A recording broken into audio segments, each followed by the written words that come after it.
Hey, welcome everybody. Here we are, episode 27 of Tough Bumps. My name is Matt Connerton, and of course, my partner in crime in this endeavor, all the way from the great state of Iowa, Eric Pilcher is here. Hello, Eric. Hello, Matt. How are you? Good, good. I recently heard you referred to as Eric Filter, by the way, but that is not your correct name. No, You are um, Eric Pilcher. yes, I am Eric Pilcher, and I generally try not to talk with anything in my mouth, let alone uh phallic items. Good for you. Good for you. Yeah. So Yeah, same. clear that up right now. I But mean, you're for those, also, I have heard you're fat. yes, yes. I've been called Ratso Fatso, which is odd. Um, I think I'm you know, rather svelte. yeah, yeah. You're. I would not call you fat, although I hear Jenny is a very good cook. Yes, So she is. Yes, she is. But maybe you keep eating Jenny's cooking, you will get there. You will achieve Ratso Fatso status. yeah, well, I do go to the gym, which is part of why I get away with eating as much as I do, and I was blessed with a fast metabolism, but yeah, I'm about 175 pounds. I don't think at 5'11", 175, I don't think I'm overweight. No, some might say you are have perfect health and scored a 100 on your cognitive test. That's right. Best cognitive test ever. Yup, yup. Um, well, very good. So, oh, by the way, too, I want to say publicly again, thank you to Austin Hicks for joining us Yes. last week. That was nice. In Austin, I talked to him afterwards via Snapchat. Hmm. He did enjoy, from what I understood, he enjoyed his time on here. So we'll have to have him back again at some point. He's a young guy, and they have something called lives, Matt. Sure, Believe it or not. sure. I know us older people, those days are behind us. You know.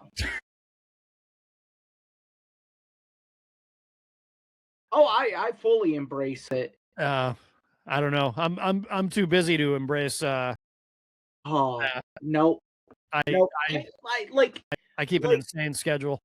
people will sit there and tell me they're like, "Oh, you're just too old." And I'm like, "Probably right." Just too old for what though? Like they'll throw it out there, "You're too old." Oh, okay, you're probably right. And that's been my go-to on that. It when they say I'm too old, yeah, you're right. Ah, I just like I don't I don't want to argue the point, and I don't want to hear what stupid reason they have for that I'm too old. Um, yeah. I just agree with them. It's gonna get me into trouble because I'm gonna be ignoring them, and they're gonna throw in a key thing like, "Oh, you're too old to live alone without supervision." Yeah, you're probably right. oh, oh. And I'm gonna end up in like a state-run elderly facility. No. There's an expression. I heard DDP use this recently in one of his inspirational videos. Don't let the old man in. Well, I thought you were gonna say that you're only as old as you feel, and I was gonna say, oh shit, we're in a lot of trouble then. Well, there is that too, because there's your chronological there's I can't say it. There's your chronological age and then there's your biological age, and those aren't necessarily the same. Matt, you're So, not making me feel better. no. So I feel like I should retire. oh my god, really? Yeah, oh yeah. Oh yeah. An arm that's operating at like 40% efficiency. Yeah. I my back spasms. Oh.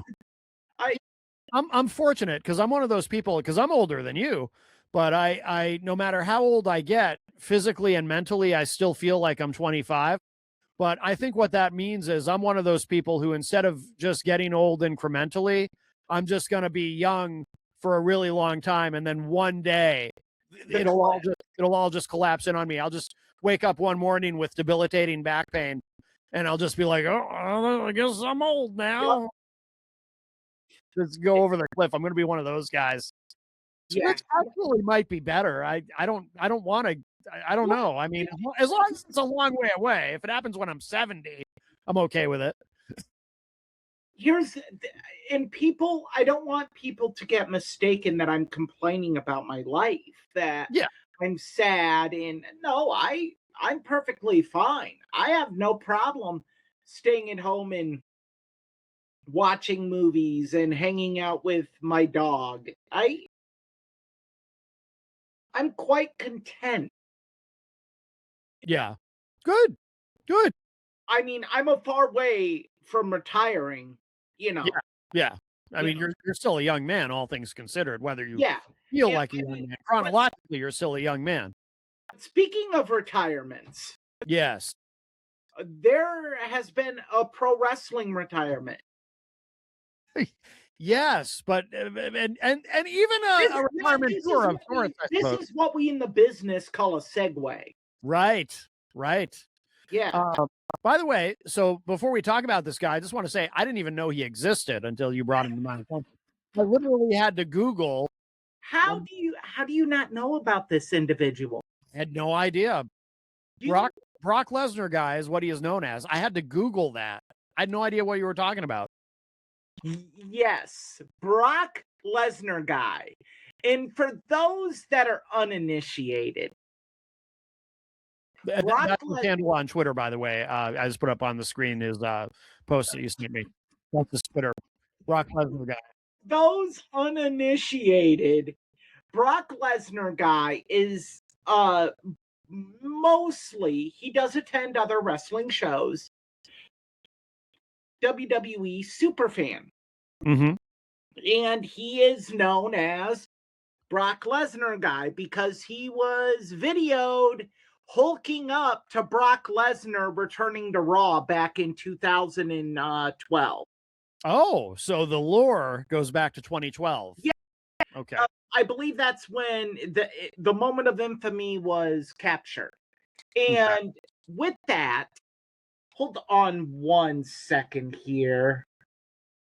Vito! No! You know, puppy training is difficult. Oh, I thought you were quoting a line from The Godfather No. because you're a movie guy. I muted my mic, so that shouldn't have come up. Oh, it did. It did. Everyone heard you yelling, Vito, no. That's why I thought you were. I thought that was a line for The Sopranos, my favorite series. But no, we should clarify. There's a Vito. You know, maybe I need to change his name. Of course, there's a Vito in The Sopranos. Well, of course. Yeah, that's why I need to change his name. Yeah. That we can't talk about this because I think we would end up getting into a major argument over Vito Spatafor. Oh, yes. Yeah. Oh, maybe we'll do that off camera after the show. Look, so that's when it started. He's traveled all these shows and wears the same old ratty Extreme Couture t-shirt to all of these shows. Yeah. He posted this December 31st that you see on your screen. He's retiring from attending pro wrestling shows. Yes, yes. The end. For over 25 years, I've experienced some amazing moments attending wrestling shows. But now it's time to move on. I knew I was running out of time with this, which is why I hit it hard this year. What an incredible year it was, especially with John Cena's retirement tour.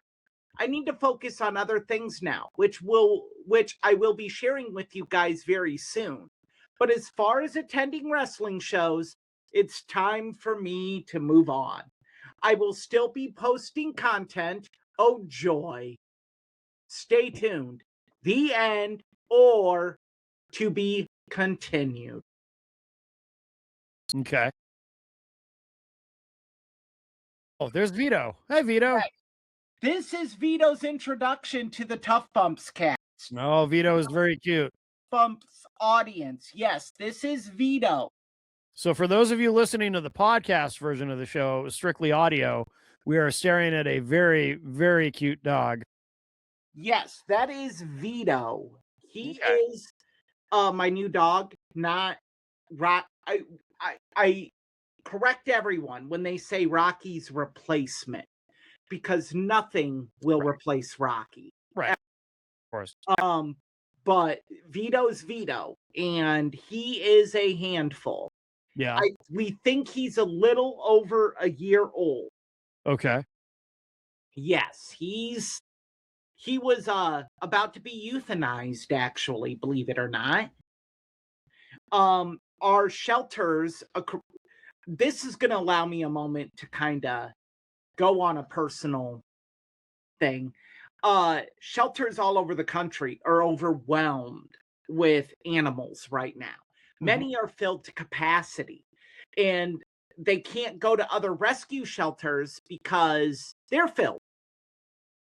So, with dogs that have issues, they have one option at this point: put them down. Mhm. Vito has a nipping problem, something that can be corrected. But a lot of these shelters don't have the manpower or volunteers to work with these animals to correct it.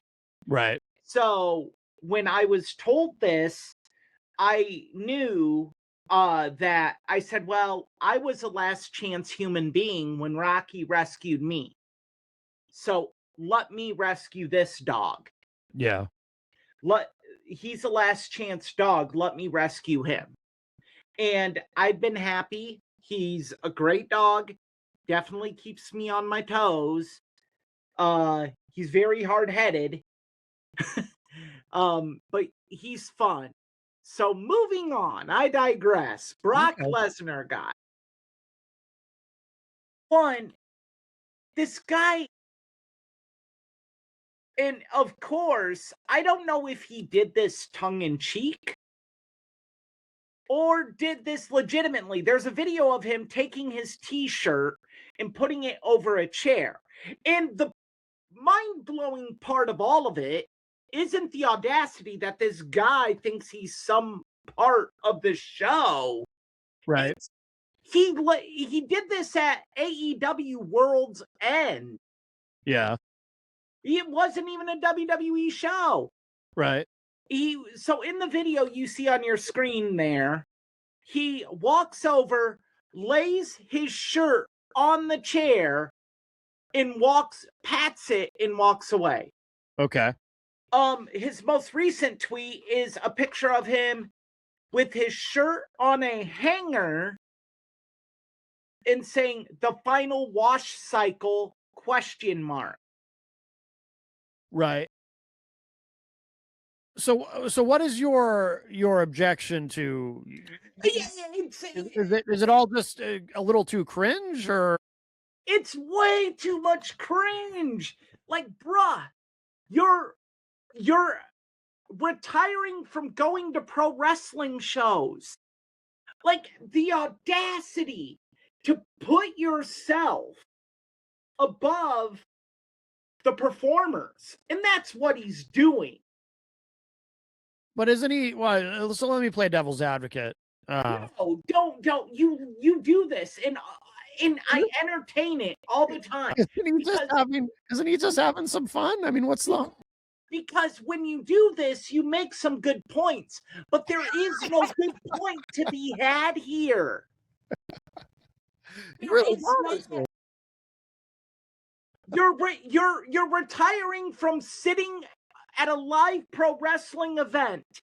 I'm sure your credit card company is devastated that they're not going to have the high interest of all these pro wrestling trips and events coming in. I'm sure the credit card executive's son you put or daughter you put through college is going to send you a thank you card. Yeah. I wonder, is he independently wealthy or something? How is he able to even afford to I do that? I have heard rumors and rumors and innuendo Mhm. from individuals who say they've talked to him, say they know him. I Because he's the type of guy that I just think if we said something wrong on here, he would make a big deal out of it when he really shouldn't. Okay. Um, you know what? To hell with it. I'll say it. The rumor I have heard, again, I haven't researched it, is that mom and dad are very independently wealthy. Oh, okay. And that's so trust he fund lives kid. off them. It's Yeah, their yeah. money. Like Oh. this is what he does. He goes to pro wrestling shows and makes an ass out of himself. And then furthermore, makes an even bigger ass out of himself by retiring. Yeah. You know what? I'm going to announce something right here. I am retiring from watching Sydney Sweeney have private lingerie shows for me. I'm calling it right now. It's been a hard gig, but I'm retiring. That's the equivalent of what this guy did. Wow. All right. Yeah, and he was rightfully flamed on X for this post. Flamed in what way? Like, where is there a general consensus that he, like? Because again, this guy's completely new to me. What, that he's just generally very cringe, or is that No like? post being cringe, just Yeah. everything about him Yeah. about like the audacity to sit here and act like you're bigger than the show. Right. So yeah, I mean, in all of this is a segue to him announcing that he is Monday, January 5th, his Twitch is going live. He'll be streaming a Monday Night Raw watch party. So is this like? Do you think maybe this is his thing? He wants to be a streamer. He wants to be an influencer. And Yeah, this kind of until thing he retires from that. is his gateway into that. I don't know. I just He does post a lot. I'm looking at his Twitter. I mean, he posts a lot, or his X. he does post a lot and he's engaging. Yeah. Like it's cringe. I can't. He's got 55,000 followers on Twitter, so he'll have an audience. Yes, so do Nazis. Let's be real here. Oh, so you're saying, so Brock Lesnar, guys, do you feel that he's a Nazi? No, I'm saying there's no judgment for taste based on followers. Oh, okay. Gotcha. Yeah, I can guess why you went to that. Yeah, I thought you were saying that he's a Nazi. Okay. Yeah, but no. Basically, people were like, "Who the hell are you?" Yeah. Stop it. Someone commented, "Damn, the TKO prices finally got to him."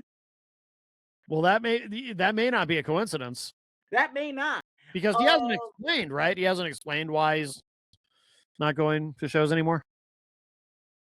no. He just, and then someone posted the Conor McGregor gif. Who the fuck is that guy? Yeah. Like, I love Max MJF's response to all of this. Yeah. Well, it's very very on brand, very in character. And it's very truthful because he's like, we should be able to start hitting fans again. And crap like this, I get it. Like,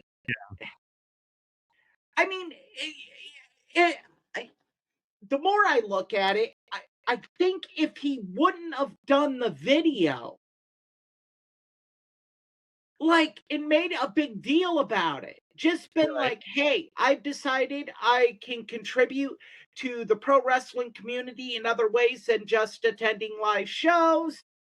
So I will no longer be attending live shows, but here's what I'm going to be doing. You know, to do this whole grandiose retirement thing like you're Rocky Balboa or an MMA fighter leaving their gloves in the octagon. Yeah. Come on, man. Yeah. Golly. But I mean, you know, generating here it comes. Generating, he's getting heat. Maybe he's a heel. Think about Oh, that. yeah, no. I I I don't care. Like, Okay. if he's a heel, he's got go home heat, Yeah. which is worse than nothing. Like, Appropriate. He's going home. well, then he listened to the go home heat. So good job, Brock Lesnar guy. And damn it, Matt, you did it again. Uh, Your devil's advocate has made me succumb to your reasoning. yes. Thank you. I'm glad. I'm glad I still have the touch. He's still a dipshit. Okay. I, All right. I stupid little toe rag. Terry. Oh, Terry Dactyl. Very well done. Says, "Are you guys all right?" I'm okay. How are you? Are you all right? I'm good. I'm not Good. Brock Lesnar, guys. My Yeah. life's pretty awesome. Yeah. Although I wouldn't mind having his social media numbers. I wouldn't either. Yeah. Yeah. Maybe this is Brock Lesnar guy. Maybe. Oh, maybe. Because there's the Twitch icon. Hmm. That's true. Brock That is true. Lesnar guy, you want to join us and defend yourself? Yeah, Brock Lesnar guy. I don't think it's Brock Lesnar guy. We are on Twitch, but Brock Lesnar guy is going to be on Twitch. So, I don't know. You know what? I'll lay it out there. If Brock Lesnar guy catches wind of this and Mhm. wants to come on and have a conversation with me, we'll plug his Twitch feed. We'll do the whole nine, Sure. and we can have a discussion. And if he proves me wrong and he gets me to say, yes, I was being an asshole, you're right, I'll do it. Okay. I don't see it happening. Right. Okay. All right. Well, should we move on to the next item? But let's move on to something positive, because this next story is awesome and it's short. Yeah. Talking, of course, about Matt Cardona. Yes. The former Zack Ryder, who seemed to morph into Matt Cardona in real time, right in front of our eyes on Raw, because it when he came out on on SmackDown. Wait, it was Yes, SmackDown, right? SmackDown. On SmackDown, it becomes a blur. When he came out, first we heard and saw the woo woo woo, and then it morphed into and then we heard Always Ready, because he is always ready, Matt Cardona. So he seemed to switch characters. I like that. I really like that, because I think it was a great way to get the Zack Ryder pop and then be like, but here you're gonna have to start looking at me as Matt Cardona. I'm trying to think, is there another example of that where they've sort of done something like that, where in real time you see a character sort of morph from one persona to the other as a way of sort of letting the audience know, for anyone who's confused, this is Zack Ryder, but now he is Matt Cardona because this is who he's been very successful as outside of WWE. Plus, worth reminding people, he was on NXT just recently as Matt Cardona before making an appearance No, I on mean, the main roster as Zack Ryder. I can't recall one being this well executed. I Yeah. can't recall one at all, really. Yeah. But this one made so much sense. Yeah. It really made a lot of sense. Right. And you know what? I'm gonna be positive. I really hope that good things and big things happen for Matt Cardona. I hope so too. I hope they push him to the moon. Yeah. He's obviously when he was Zack Ryder doing Z True Long Island Story, he was kind of a trailblazer in that sense, Yes. in terms of using that to get himself over. I'm going to give a statement here, and if it isn't for Zack Ryder, we don't have AEW. Okay. Why do you say that? Well, what did AEW come from? The success of the Bullet Club and the Elite. Mhm. Where was a lot of the success from the Elite generated from? Oh, right. They're Being the Elite on YouTube. Yep. So True. so without Zack Ryder laying that groundwork, I don't know if you get that. If you get that, if the Bullet Club becomes that big, Hmm. I mean, there's a lot of things that Z True Hollywood Stories or Z whatever it was called, I forget. Go, thank you. Where a lot of things he did there really got promoters to be lax on what they allowed talent to do on social media. Yeah. Because it's like, well, wait a minute here. This could be good for business. Whereas at that time, Zack Ryder was under Vince McMahon, who didn't see it. Well, it's interesting because he was very successful on YouTube promoting the show, which of course carried over into the fans reacting to him and getting him over. But then we always hear these stories about how in WWE, at least at that time, they would tend to resent you if you got over and you weren't supposed to necessarily because it was something that wasn't part of their plan. And then WWE kind of took over the show and effectively wrecked it because that's what happens. Um, and then that led to it ending, and eventually he was gone from the promotion. Eventually, and then struck out on his own using his real name, Matt Cardona, and And being very, blew very up. successful. Again, he really was, I think, the guy that him and Cody were the two guys that really, and Drew McIntyre, really forged this idea that being released from WWE is not the end of your career. Right, right. As JR says, you go learn a new hold. I mean, not just a new hold, but a new everything. Yeah, Because on the indies, they don't give you a gimmick. You right, have to find it. right. And you have to find what works. And so those guys really,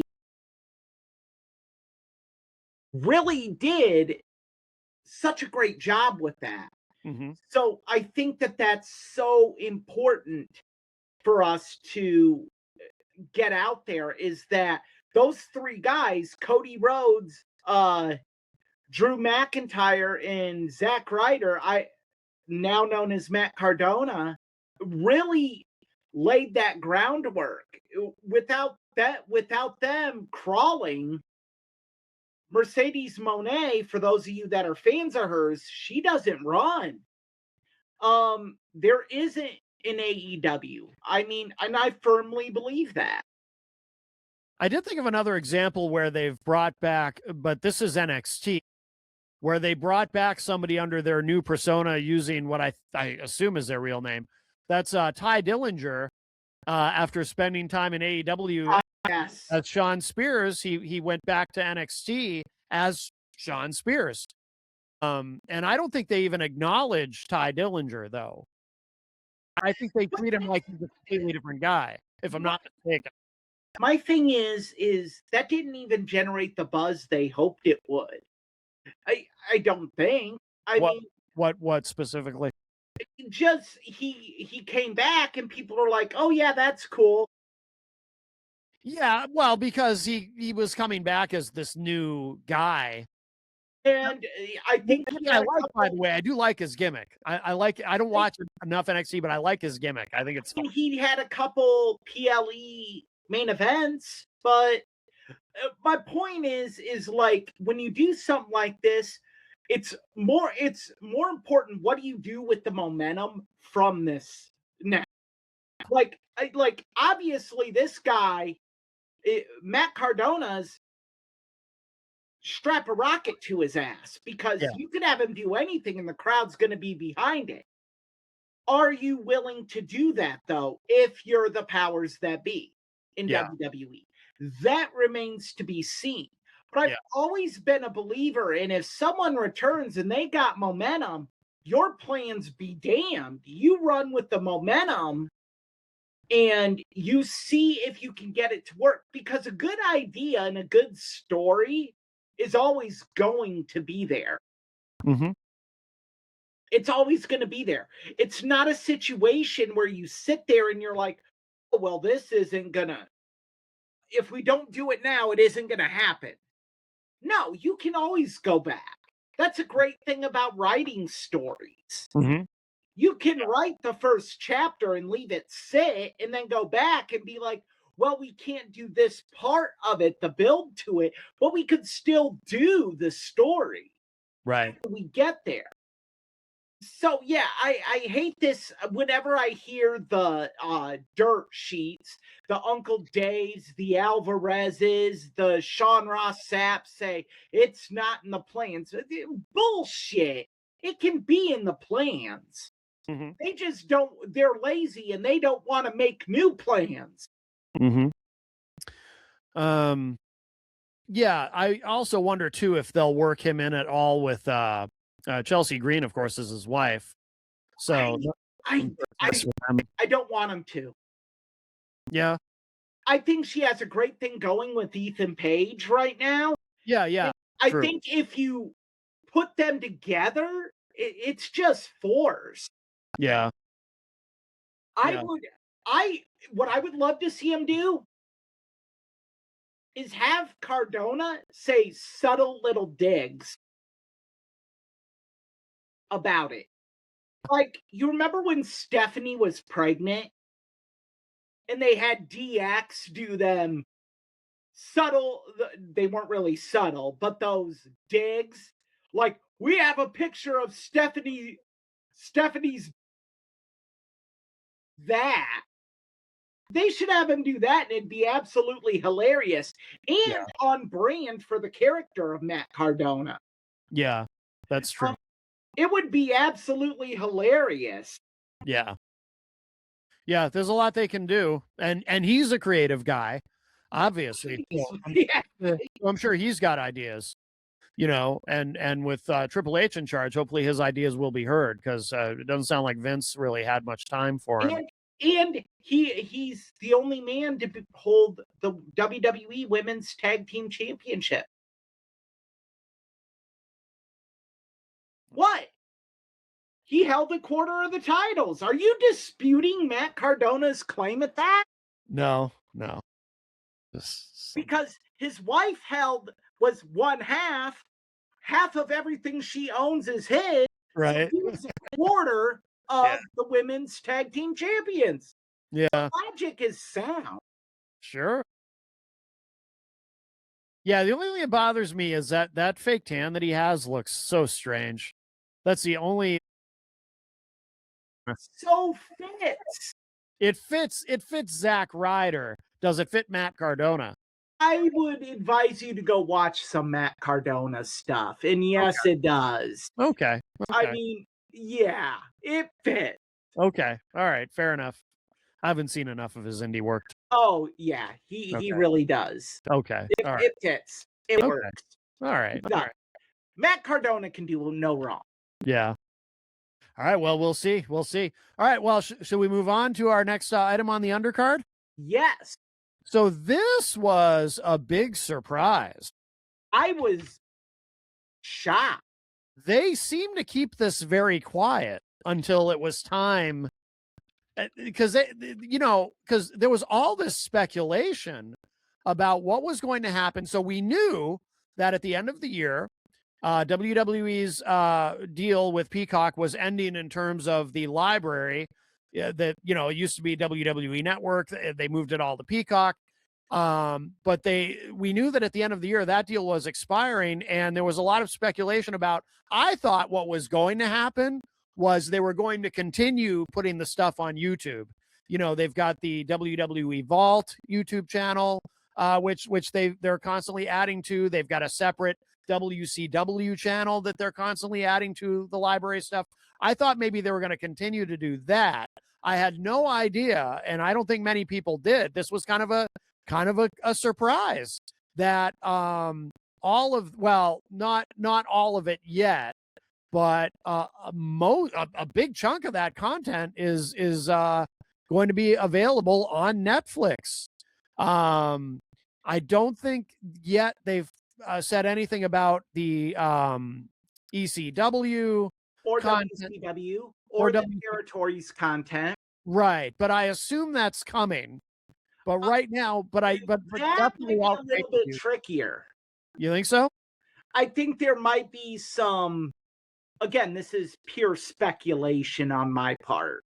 I think there might be some legalese that needs to be straightened out in regards to the WCW stuff and Yeah. the Why would it matter? They own all of it. because Why would it be any different than Peacock? in how legally it was drawn up when they purchased it. Because right now WWE owns the rights to the video, yes. But when you sign over library rights, there's distribution agreements. So it might be one of those things that WWE can distribute it however they want. But if you put it on Netflix, WWE is no longer the distributor. Netflix is.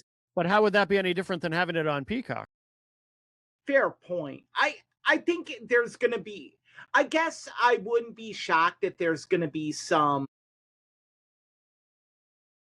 bumps in the road on getting them on Netflix.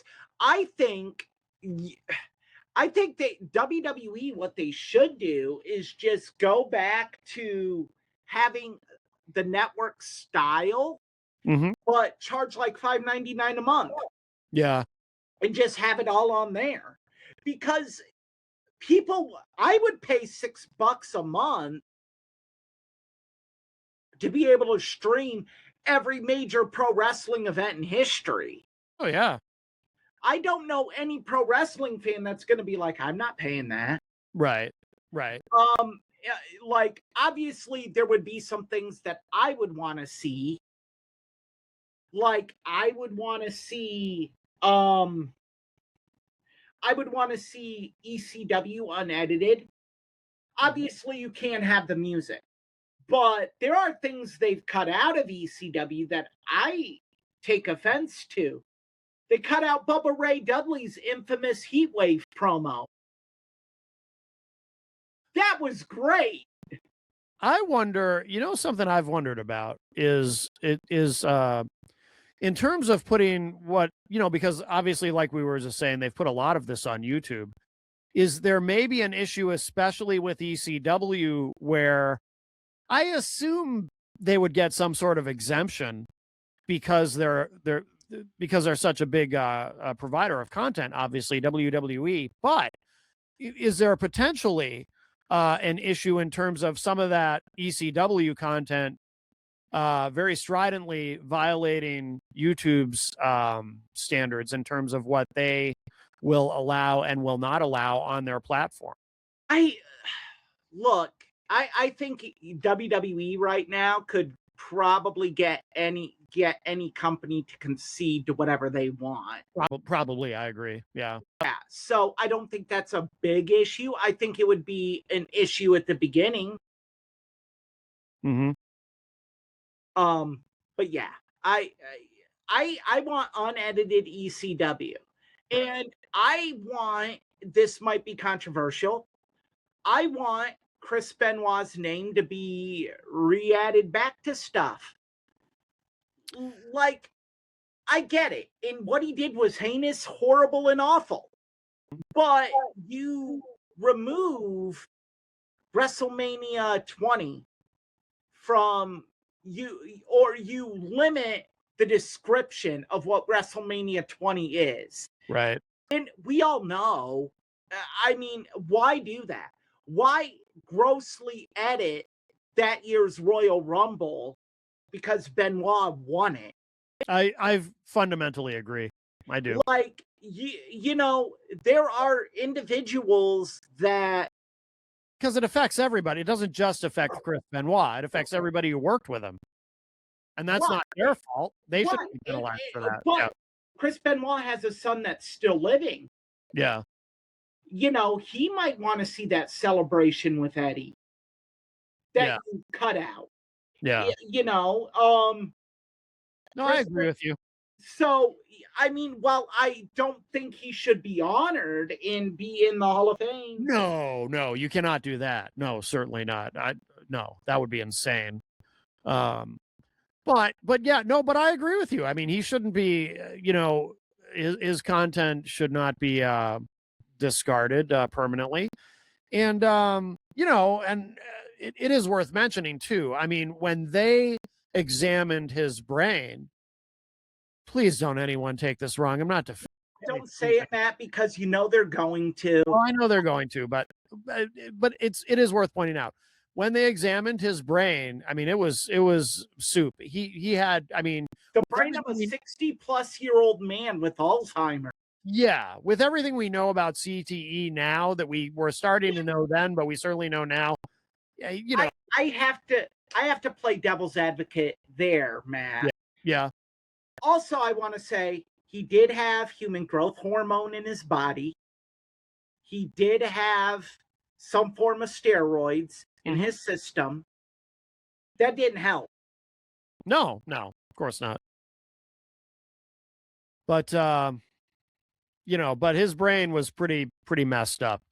So I just say all that to say, we need to.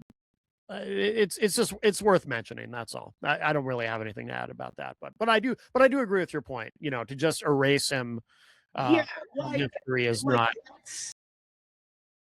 let let the events be. Let the events show what they show. Yeah, exactly. That's the same with ECW. Like, if anything, you're creating more views for YouTube. Hmm. Right. I can go watch the infamous Bubba Ray Dudley Heatwave promo on YouTube. And if WWE would listen to why Bubba Ray did what he did, it would make sense. Have you seen the promo, Matt? Mm-mm. No. I will send it to you. It is inflammatory. It is very un-PC. It Okay. is it is not good. But the story behind it is they were walking into the arena and Devon was called racial slurs. Okay. And they were spit on as they were coming out to the ring. Yes, they're heels, but there's a line you don't cross. And to me, that's one of them. You can't spit on talent No, of course not. and call them racial slurs. So then Bubba Ray launched into this diatribe that I'm not, decorum prevents me from saying it on here, Yeah. but it was bad. Wow. I remember on my aunt's cable bill the next month there was an apology. I bought that event and that the views of ECW talent that occurred in this event are not the views of viewers' choice or Wow. your local cable provider. That Wow. was Okay. very interesting. Huh. Yeah, my aunt wanted to know what was said. Yeah. Did you tell I, her? yeah, I repeated it and then I got in trouble. The hell is this? Oh, yeah. It Oh. was a lot harder to get them to order ECW pay-per-views then. Oh. Well, by the way, so we're good with the Netflix story, right? Yeah, I think I actually was able to find all of it. Okay. All the WWE stuff, very easy to navigate. Good, Great good. picture quality. Um, step above Peacock for sure. Oh, really? Okay, good. Yeah, Good. So it's an yeah, improvement. they did a great job. Yeah. Hey, before we move on to the main event, only because you mentioned racial slurs and whatnot, it reminded me of something that we haven't talked about. We didn't discuss this ahead of time, but I didn't know if you had a thought about it. Devon Dudley, Oh boy, claiming that Jim Ross said something to I, him of a racial nature. one I JR don't know why denies? I don't know why Devon would say this because It's hard to believe. yeah, I have never heard someone say Jim Ross has said anything racially motivated. Yeah. Like this, I don't know if Devon was having a bad day. Devon has an axe to grind. Um, but I don't I don't buy it. Yeah, it's hard to Not believe. for a second. Yeah. I mean, especially if you've heard Jim Ross talk about the racism he saw in Mid South and hear how emotionally charged he gets about it. Right. So yeah, I don't buy it. I would like to know why Devon said it. Yeah. I don't think there's an explanation that will suffice. And Jim Ross was very gracious about it when asked by Conrad Thompson. He said he's always liked Devon. He still likes Devon, and he doesn't understand why Devon is saying this. He vehemently denies that he ever said anything like that to Devon, but he's not like he said he's not mad at Devon about it. He's just puzzled, which is very gracious because I mean, if Yeah, someone if about someone me, said it about me, I'd be pissed. I'd be cracking skulls. Yeah, yeah. I'd be like, who, what?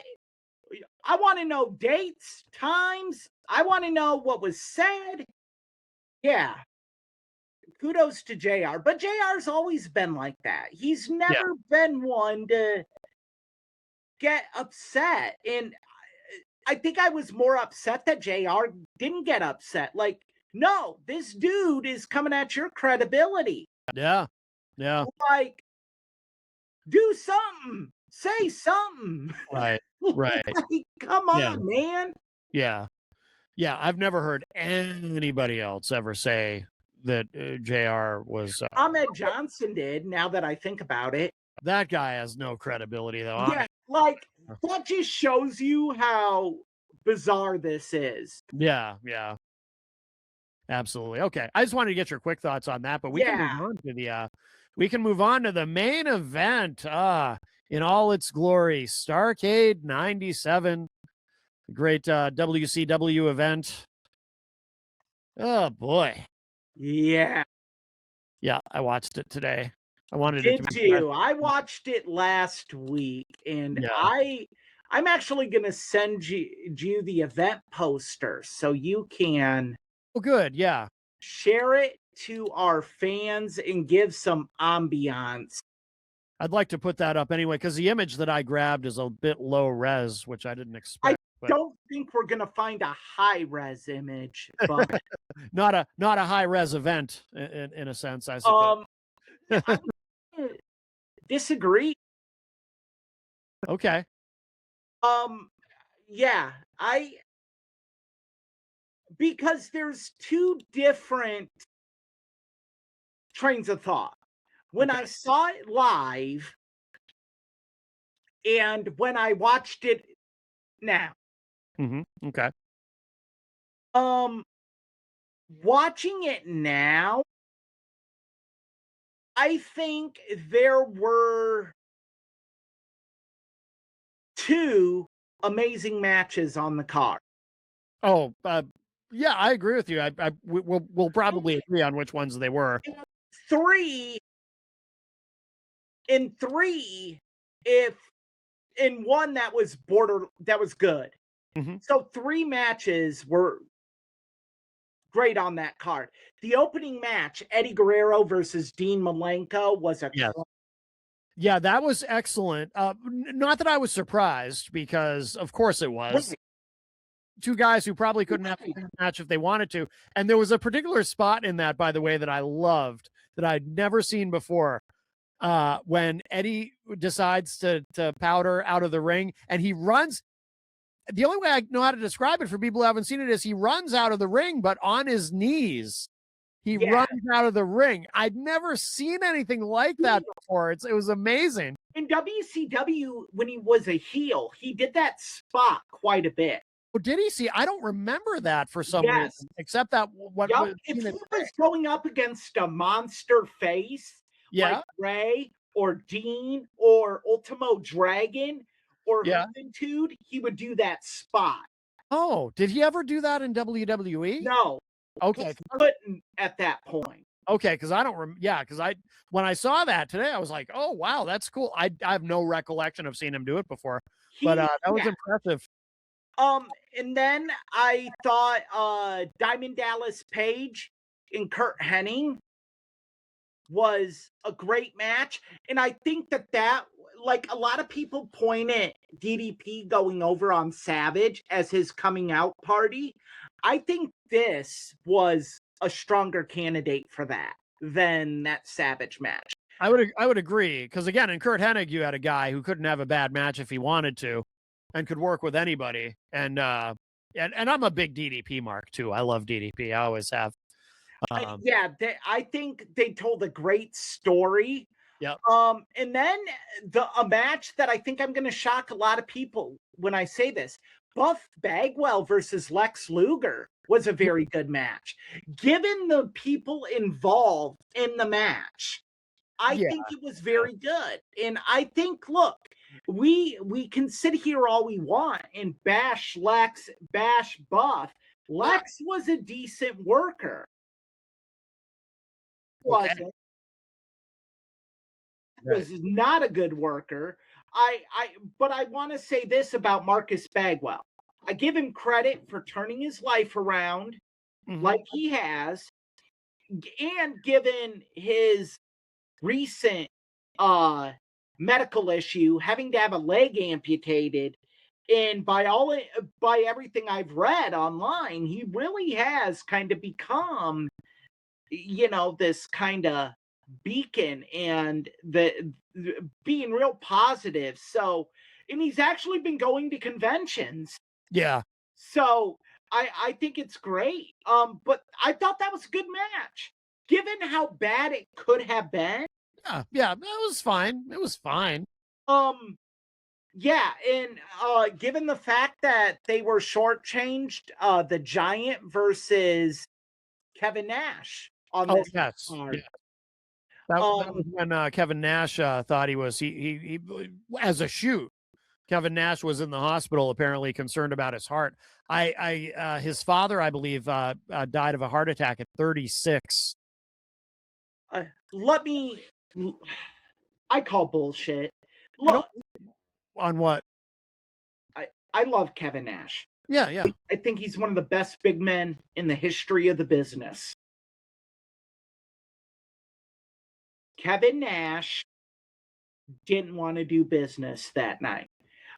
And he can say all he wants. And yes, he was in the hospital. That has been documented. Okay. But it's also been documented Kevin didn't want to job to the Giant. Okay. So I find it kind of funny that, on the night you're supposed to job to him, your heart is having problems and you're in the hospital. Hmm. I mean, and then the next month you beat him and almost break his neck. Yeah. Legitimately, Yeah. almost break his neck. Yeah. Um, I need to see some evidence before I well, there is an evidence. There's things Eric Bischoff has said yeah. in his book on 83 Weeks about the conjecture behind it. And that's what it's attributed as, conjecture, Right. Right. that Kevin wasn't keen on doing business that night for the Giant.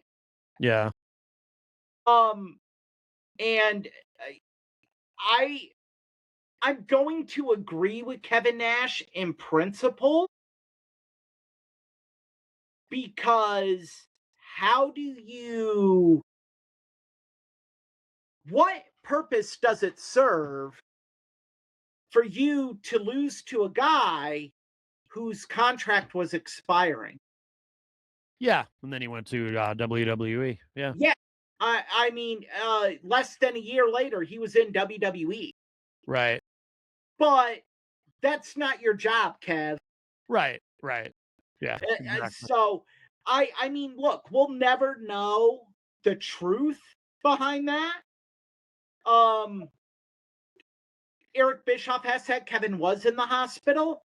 Kevin did have a heart issue, but he has also said that Kev had issues with creative for it.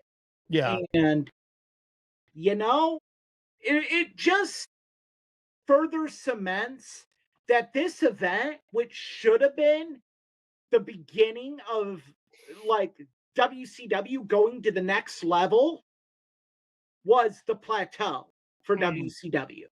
yeah, Like, this was it. And watching this event now, you can really dissect it and see the things they did wrong and be like, yup, this is why. That's why. This is why. Like, how in the world do you give Larry Zbyszko and Eric Bischoff over 10 minutes? yeah. I know. And by the way, I'm a huge Larry Zbyszko fan, but that was That was awful. it was hard to watch. It was very cringe.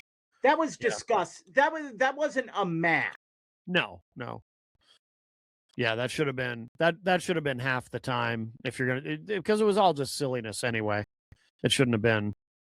Zbyszko deserved better than to. And again, I loved Larry Zbyszko at the time, but yeah, that wasn't great. That wasn't great. And then what else? There was a 6-man tag, right? It's already a blur. I just watched it today and I'm already forgetting. But I think it's the you looking something up? Yes. Sorry. That's okay. Heard a lot of typing. Yeah. I thought I think the main event is what really casts a long and So I think that you had Goldberg versus Steve McMichael. Oh yeah. Yeah. That's 6 minutes you could have split up.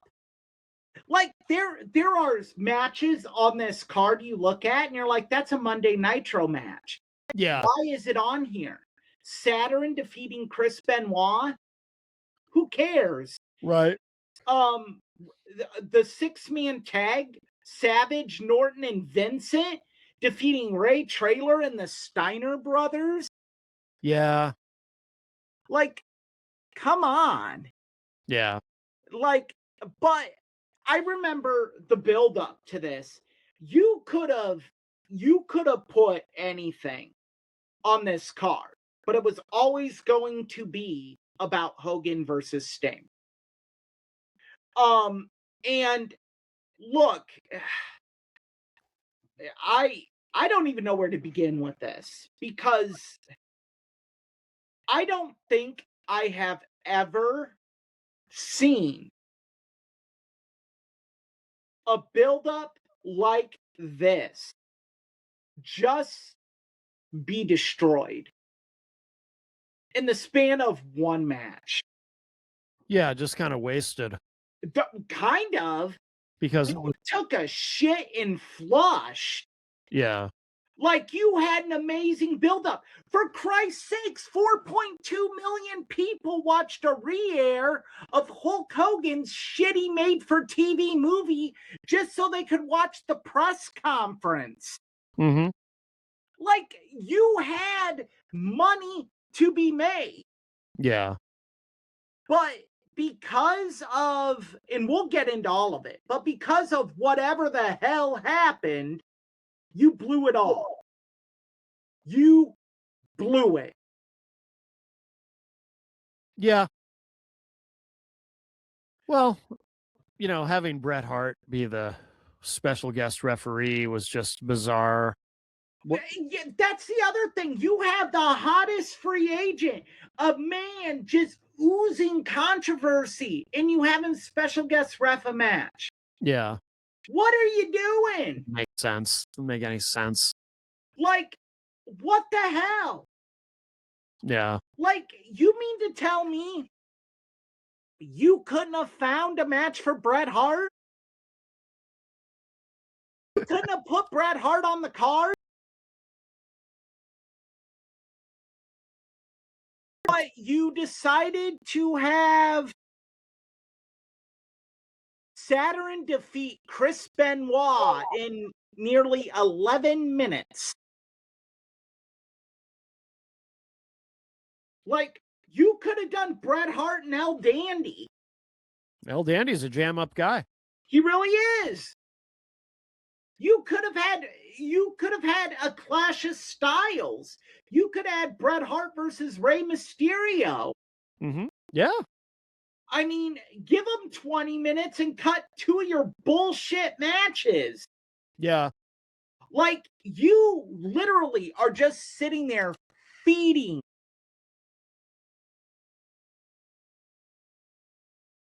Has Bischoff ever explained why they chose to do that with Bret? My understanding is that they did it because they wanted to capitalize on the Montreal screw job. The best way to do it was to make Bret a special guest referee. Yeah. Now that you say it, I have heard him say that. Yeah. And no, the Good best way Lord. to capitalize on it is you put him in a match and you have him work. Mm-hmm. Mm-hmm. Yeah. They could have done something where like a little fantasy booking. Put him in a position where, he's coming in, he's gonna have a match, but for some reason he's concerned. His character is concerned that he's gonna get screwed in a high profile match on I WCW. wouldn't even have done that. I'm of the belief that you have him start a quick program with someone very reliable. Yeah. And you just have a match. Have him go out and work. That's it. Don't do any lame stories. Well, I think, I just think if you want to capitalize, like looking at it from Bischoff's perspective, if you want to capitalize on Montreal, maybe there's something in there about, that Bret's a little bit paranoid. It's like something happens or something that makes Bret a little bit paranoid. Against the whole character of Bret the Hitman Hart. Bret is... Well, he had a reason to be paranoid, though. No, but Bret wouldn't be paranoid. Like... After what happened to him? No. Because the whole idea of Bret the Hitman Hart is get back on the horse. Well, I know. What? I know, but get back on the horse no matter what, but maybe a little bit more cynical. A little bit more suspicious of people. Put it that way. I think it would have been a natural evolution of the character. I think you could have removed Saturn from the Benoit match and had him and Benoit. That would have been great. I mean, there is so many other things they could have done. And then let's not forget what they did do. They did like a throwaway match with him. They did a throwaway match with him. They did a throwaway match the next month with him and Ric Flair. Yeah. 13 minutes. Yeah. I mean, so, yeah, Bret in his book said, I really felt like, they didn't have a plan for him. They didn't have a plan for me. And based on all of this, I'd have to say he's painfully accurate. And that Vince was right when Vince told him WCW won't know what to do with you. And he was right. Yeah, they really didn't. And it just further proves that WCW didn't have any ideas for these WWE guys. It was all to just capitalize on what they'd done with WWE. And like Bruce Pritchard said, at some point, you're going to have to make your own stars. Never understood why, too. They got Bret and they also got Davey Boy and Neidhart. But it didn't bother to put instead, but they just put Davy Boy and Neidhart in a jobber tag team. And had no association with Brett in WCW. I thought that was mind-boggling to me. Why? Call. That it was? Yeah, I didn't know Brett's that. thing was he thought that Davey and Jim could stand on their own. Oh, And obviously wrong, but you yeah. know, and Brett wanted to do things on his own too, which okay. And let's not forget that Jim and Davey weren't the most reliable guys at that point. Oh, that is true. But still, If you put them with Brett, you're putting them in a main event spot essentially. would have been fine. And if they're not reliable, Well, they were reliable enough in WWE. I mean, you can't. You had more than enough guys in the main event that were reliable enough in WCW. Yeah. And reliable enough is, if you, depending on who you believe, why we had the mess we had with Starrcade 97. Yeah, I just think there's so many missed opportunities with Brett and WCW, so many. But this was kind of the beginning of that, right? Just Yeah. completely wasting him. I like. I think the attraction to this was everyone going into it, I think, felt Sting had to win. Yeah. But there was always this, but they could do a schmaz. They could do a disqualification. Yeah. They could do. But they had to have him win because it was so disappointing in their previous match that had been built up for a year because, we all know the story. Sting showed up that day, talking about for the previous match, and he wasn't tan enough. No, that was for Starrcade. That was for Starrcade? Yeah. Yes. That's why. Yeah, the story breaks down like this. They're sitting there going over creative for this.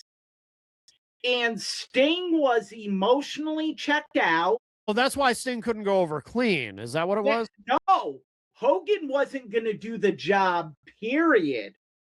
What happened was they basically were sitting there and Sting was emotionally checked out. And Eric Bischoff has said on several occasions on his show and in his book that Sting it was obvious Sting hadn't been going to the gym, hadn't been taking care of himself, and wasn't emotionally invested in what they were doing. Yeah. And Hogan did the "not today, brother." Yeah, that doesn't work for me, brother. That doesn't work for me, brother. And he's like, he ain't the guy. Yeah. So now we're roughly 4 to 6 hours from showtime. Hogan has creative control. Yeah. Hogan's sitting there saying, I ain't doing it.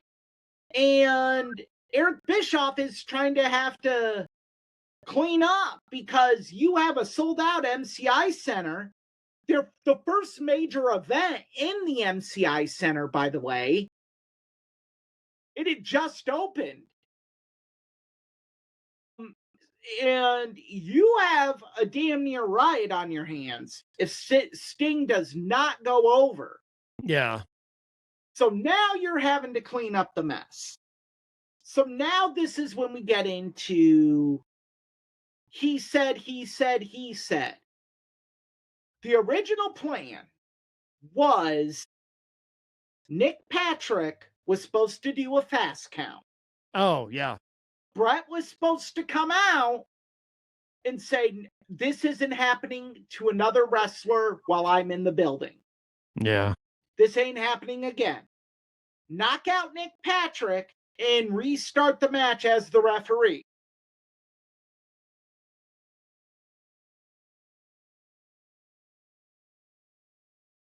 We get into the match.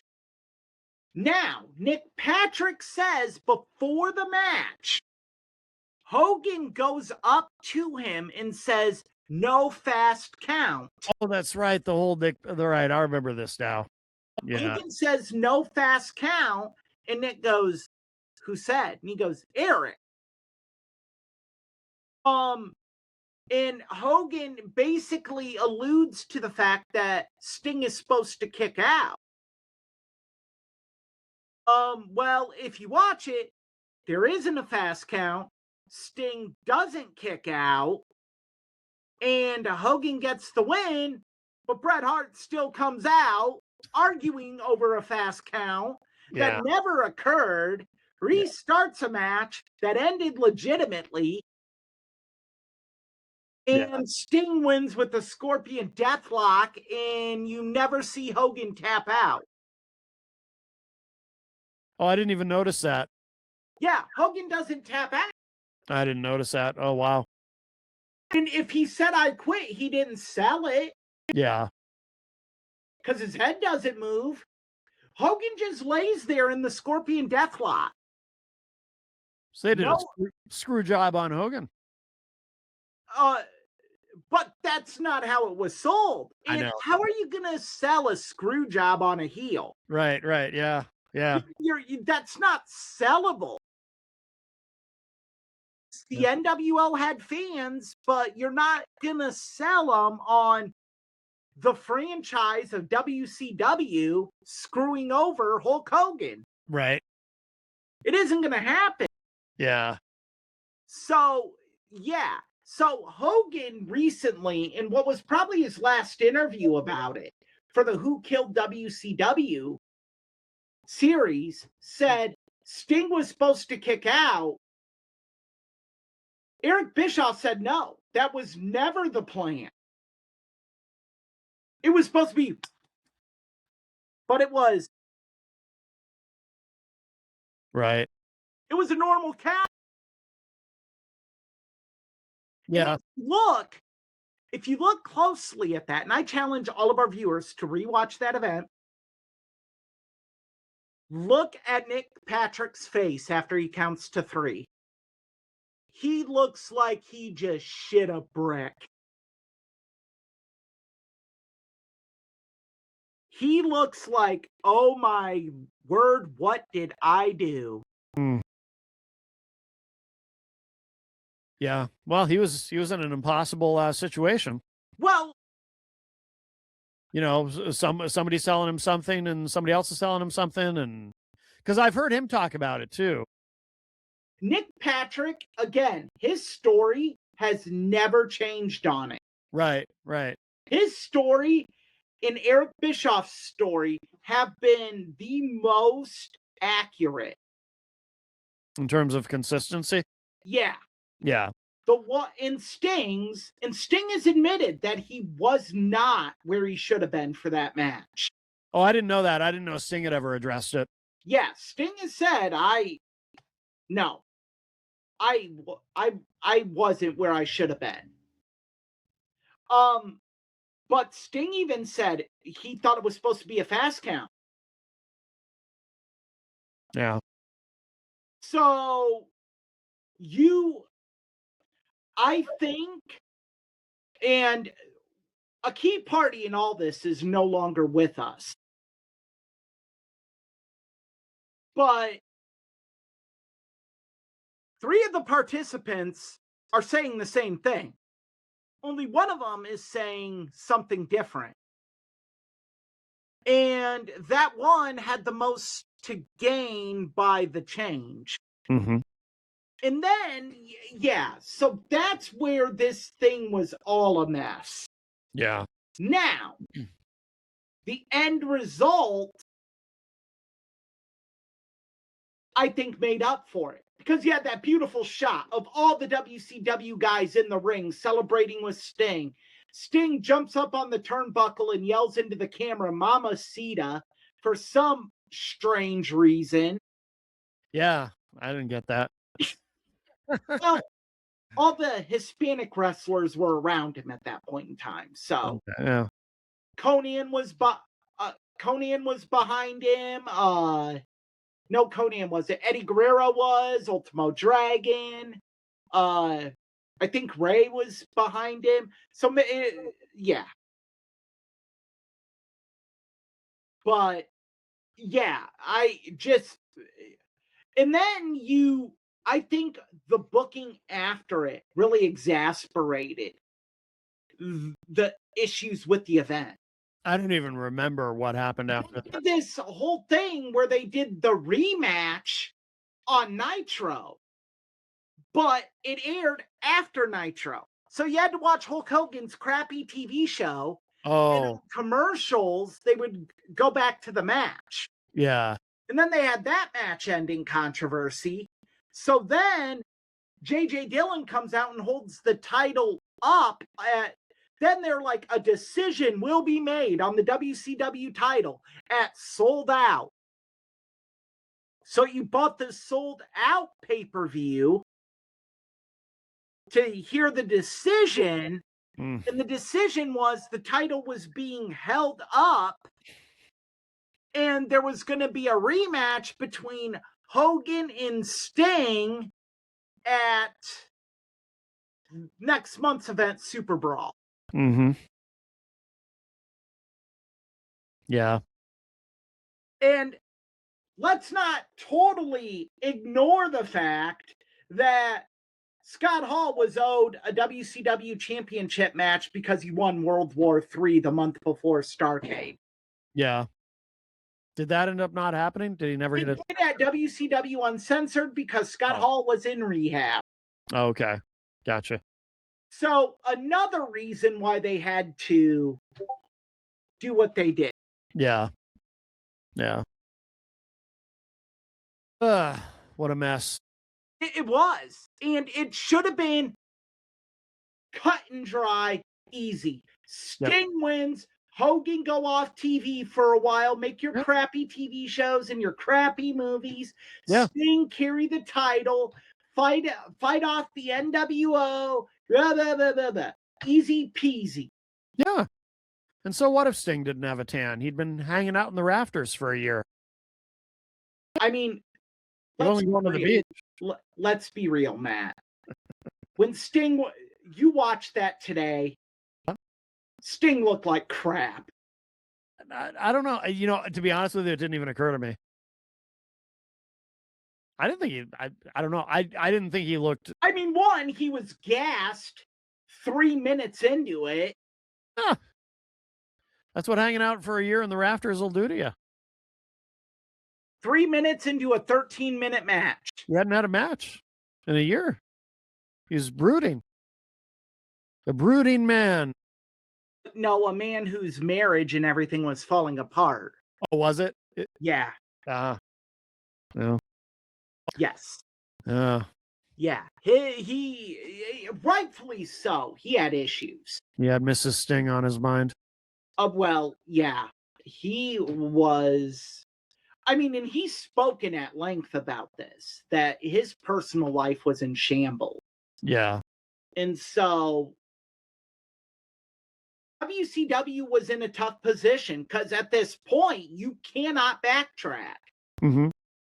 You have to go forward. You have sold this event to the brand new MCI Center as being Sting versus Hogan.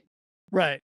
And this is Starrcade. This is WCW's WrestleMania. Yes. You're going to have it at Starrcade. Right. Right. All right.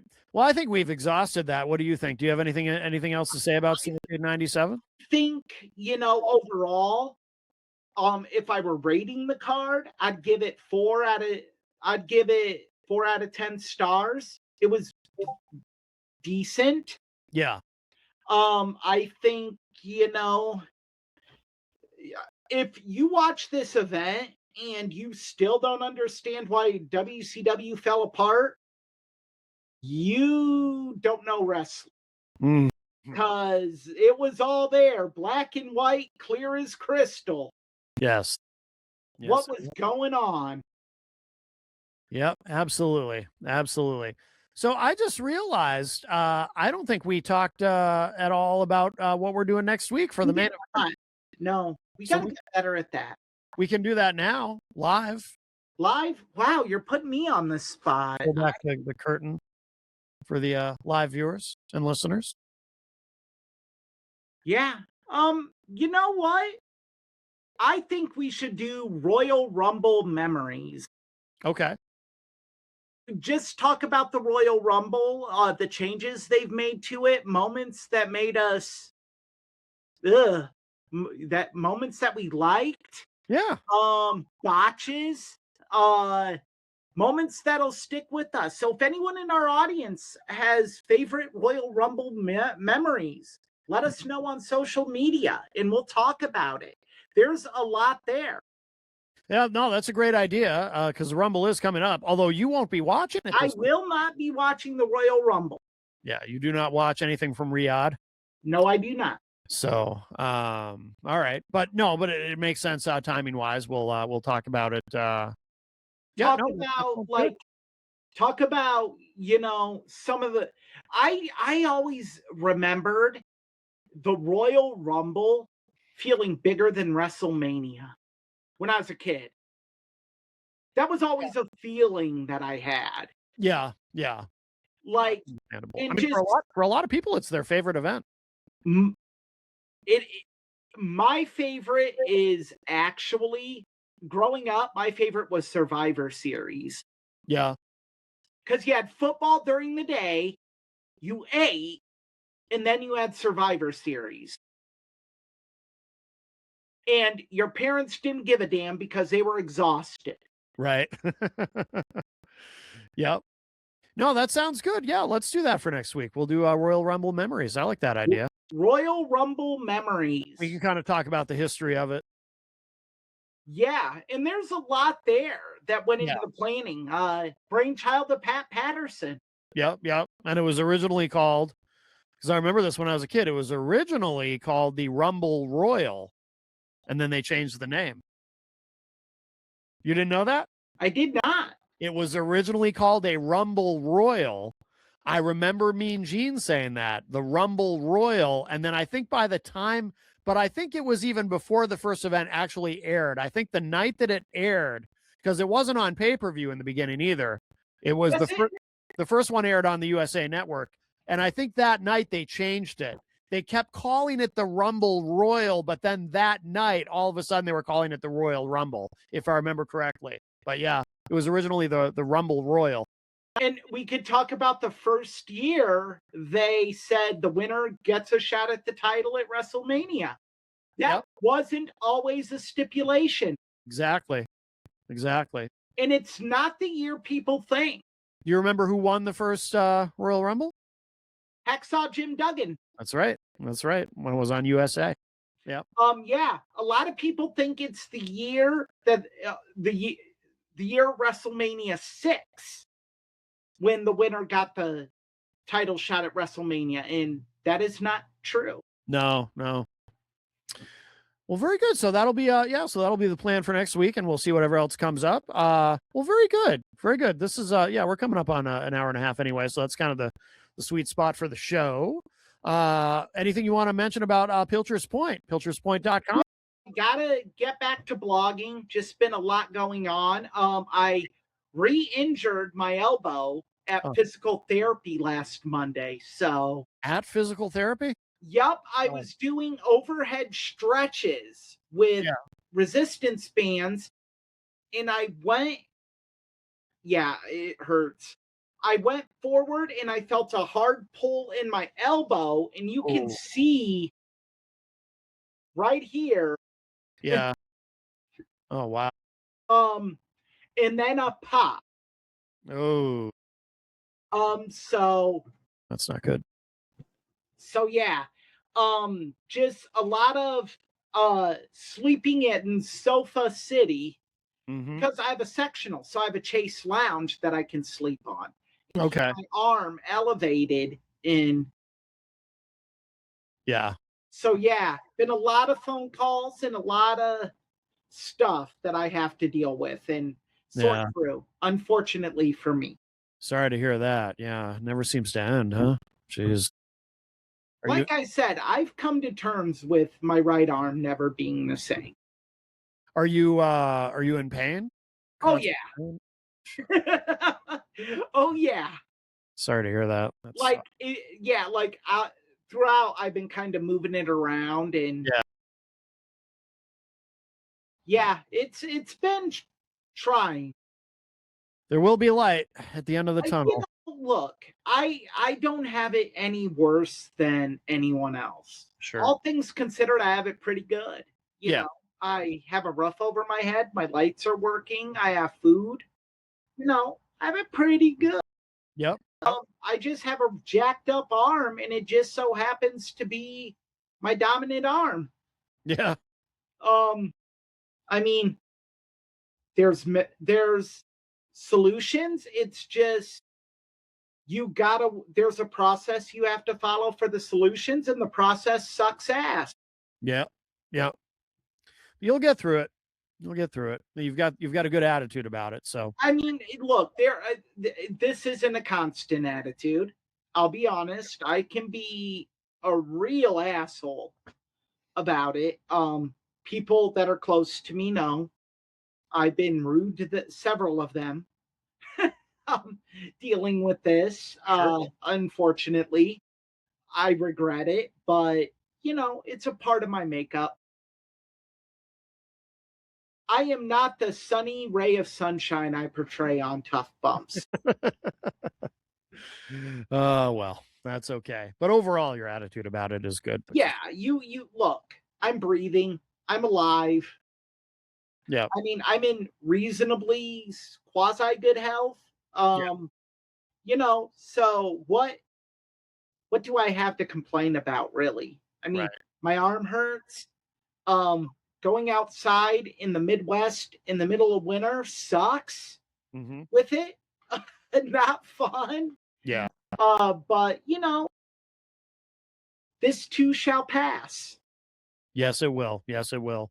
All right, everybody. We'll check out pilcherspoint.com. And of course, if you want to keep up with what I'm doing, mattconnerton.com is my website. And it is January. So for a hypnotherapist like me, this is Christmas time, like what Christmas is to retail.